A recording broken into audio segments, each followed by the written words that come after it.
ওরাও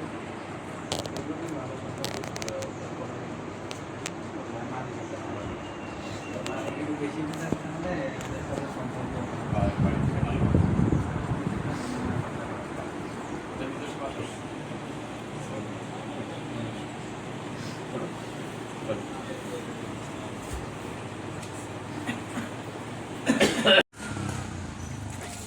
জমি রাখেন কোন পাশে? সামনে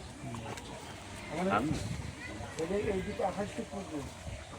হ্যাঁ, ওইদিকে না, ওই সামনে দিকে মসজিদ হবে ওইখানে 28 ফিট হবে। 30 ফিট বাই 40 ফিট।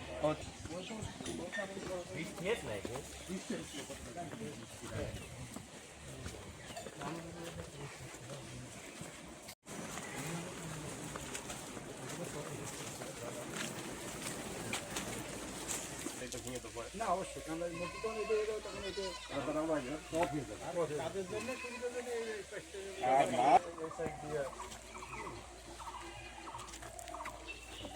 মানে ওই জমিটা হলো কত 30 বাই 40 ফিট, আরও বেশি হয় না। 30 বাই 40 ফিট তো আছে, 3 শতকও হয়নি, 3 শতক হয় না 30 বাই 40 ফিট। মানে মসজিদটা 28 ফিট, 28 ছাদ হবে হলো 30 900 বড় বেশি আছে।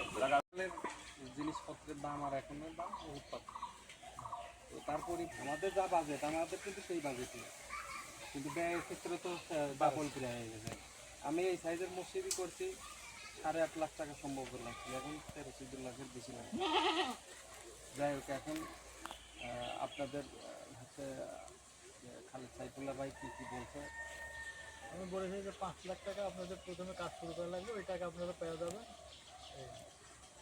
না, টাকা পেয়ে যাবেন না, 5 লাখ টাকা এদের নিজস্ব খরচ করবে, তার উপরে দেবেন নাকি? আমরা 5 লাখ টাকার কথা বলেছি। একবার আমরা দিতে পারবো না, একবারে তো আপনাদের হয়তো কেউ 50 বস্তা সিমেন্ট দিলে আপনারা সেই সিমেন্টটা এখানে একজন দাম করে দিলে সেটা আপনি 5 লাখ টাকা ধুলাবালি কেউ দিল, আর আপনারা হচ্ছে ওই সম পরিমাণে 5 লাখ টাকা সম পরিমাণে খরচ করতে হবে। মালামাল দেন, আর হচ্ছে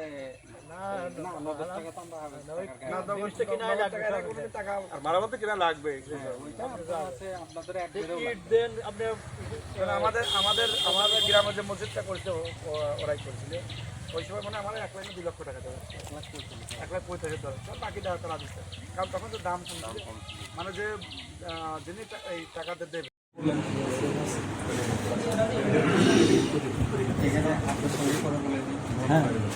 আসসালামু আলাইকুম। আলহামদুলিল্লাহ,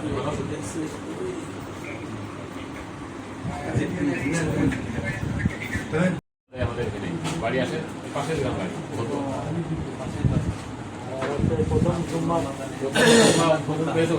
সাইফুল্লাহ ভাই ছিল, আর উনি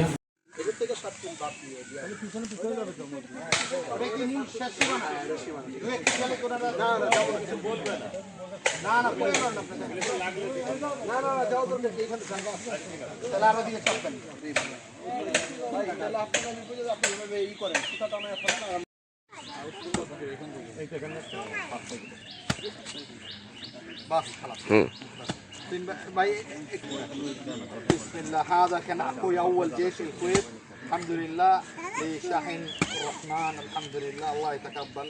هو موجود الحمد لله بالمحفوظة النفس، هو واول جيش الكويت الحمد لله الحين خلص دقائق والحين في موجود الله. بس جزاكم الله خيرا.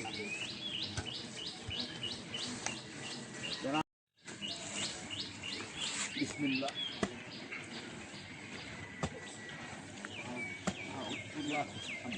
الله يجزاك خير.